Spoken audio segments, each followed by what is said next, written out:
You idiot, what devilry? Synapse is a new roguelike game for PlayStation VR2 where you run through a series of zones, shoot stuff, and use your mind powers to fling objects around. These objects can be enemies, explosive barrels, and square blocks which are called mind blocks. It's ironic because the entire game takes place in someone's mind. I want to tell you all about the story in Synapse, but it doesn't really go anywhere, and sadly it didn't do a good enough job for me to care about what was going on in the first place. I know I took the role of someone who climbed into a person's consciousness to go and get some intel or codes or something. Why? I have no clue. I know that each stage acts as a new level of consciousness, and the aim is to get to their subconscious by completing a series of zones. Why? I can't tell you either. It is a shame that Synapse doesn't take its story seriously enough because it would have only benefited the game. Enemies in each zone kept shouting slurs at me while I was fighting them, calling me all sorts of names and telling me that they were possessed. These enemies come across like some weird religious cult, but their existence is never explored. Even the larger enemies in the game are just there with no real link to the world and why they look the way they do and why they're there in the first place. It is even more of a shame given that Synapse has some great talent behind the voice work. Both David Hayter and Jennifer Hale provide voices for the two main characters. Sadly, it just ends up with them muttering all sorts of voice lines without any reason to pay attention in the first place. Defeat them and we're confident we'll have the codes to stop the attack. I am in two minds when it comes to Synapse. For the most part, its telekinetic combat mixed with its fast-paced gunplay was enjoyable on the PlayStation VR2. On the other hand, its roguelike gameplay feels like a safe and done approach already. So much so that I'm burnt out by the genre now, especially when it comes to VR gaming. I feel like roguelike games on VR are just so common now.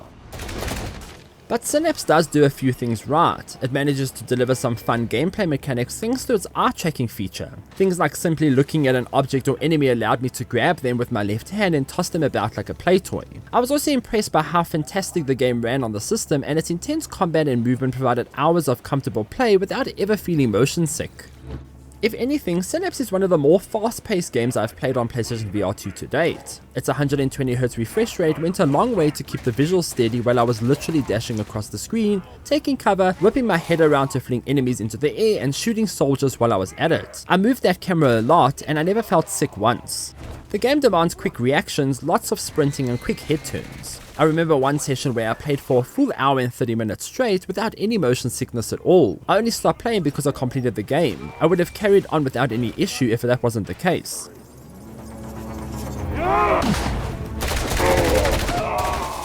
Synapse took me through a series of so-called zones. Each zone looked fairly similar to the last, and the game's monochrome art style blends it all together. I started out the game with just the pistol and the ability to grab mine blocks and explosive barrels. Completing objectives then unlocked skill points I could use after I died to further my abilities. Telekinesis improved, allowing me to grab enemies and toss them about. I also dealt damage to these grabbed enemies. Weapon types were also unlocked, my max health was increased, and various enhancements were available to purchase in these zones. While the skill tree does offer some cool perks, the game's main mechanics are all unlocked within the first tier, so I didn't feel the power as much as I hoped as I climbed up the tree. Some of the abilities also unlock new perks and features for the zones themselves. Health fountains appeared which healed me, and weapon stores started to stock better gear. As I progressed through the zones, these perks became more and more important to my journey. At the end of each zone, I also got to choose a modifier that would unlock for the rest of my run. These modifiers came with all different shapes and forms. Some are better than others. For example, the grenade modifier shot a grenade out of my gun on the last bullet of my magazine. This came in handy when fighting the brutes. Another modifier decreased my overall gun damage, but the bullets would then curve into the enemy I was meaning to shoot. This meant I didn't miss many of my shots. Another one buffed my damage depending on how much Defiance I had on my character. Defiance is the currency that I use to purchase items and perks during each zone.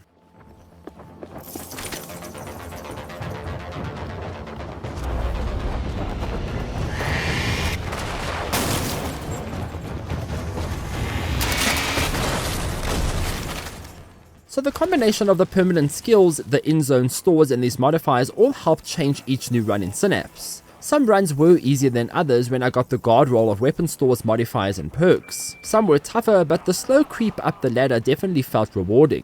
What makes Synapse a real gem is its gameplay. The shooting felt great. Reloading a weapon was also as easy as pressing a circle button to drop the mag and pushing the gun into my chest to push the new magazine into the gun. More VR shooters need to do this. It just makes sense to use your body to reload instead of your other hand.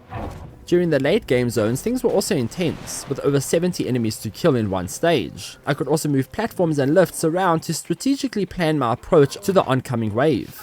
I remember the final zone I was stuck in. I carted a brute all the way down the stairs only to move the platform out of the way, preventing him from chasing me down further.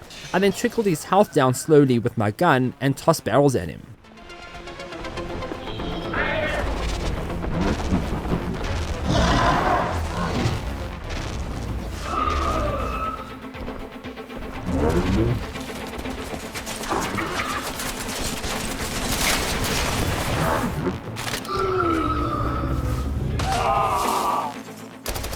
There was also nothing as satisfying as grabbing enemies with my left hand and flinging them into the air. It was a lot of fun. I even got creative and started shooting them as they floated down. I did live my inner Carrie fantasy thanks to these telekinetic powers. I do wish upgrades weren't locked behind completing certain objectives though. In a way, the game forces you to play a certain way and perform certain actions. It even forced me to use certain guns to complete objectives to earn skill points to get more powerful. I just didn't enjoy all the weapons and completing some of the objectives became a bit tedious. While the combat does hold up, Synapse does fall short on content. Once mastered, a run could take about an hour. You only really need to do 2 or 3 runs to finish the game.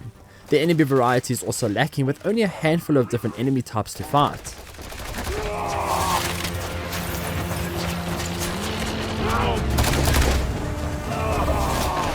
5 enemies remaining. With the environments looking the same and the enemy variety lacking, the game does become rather tedious after a while. The monochrome art style also does nothing to improve the experience either. With that being said, Synapse is a fun PlayStation VR2 game. It is a bit pricey for what you're getting though. There are better, more value-packed games on the platform for this price tag, but the action experience on offer here is definitely unique.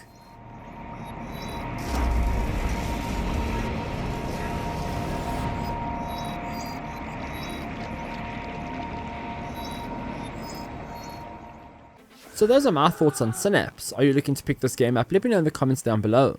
While you're here, please do consider liking and subscribing, and check out www.glitch.online for more gaming tech news and reviews. Until next time, farewell.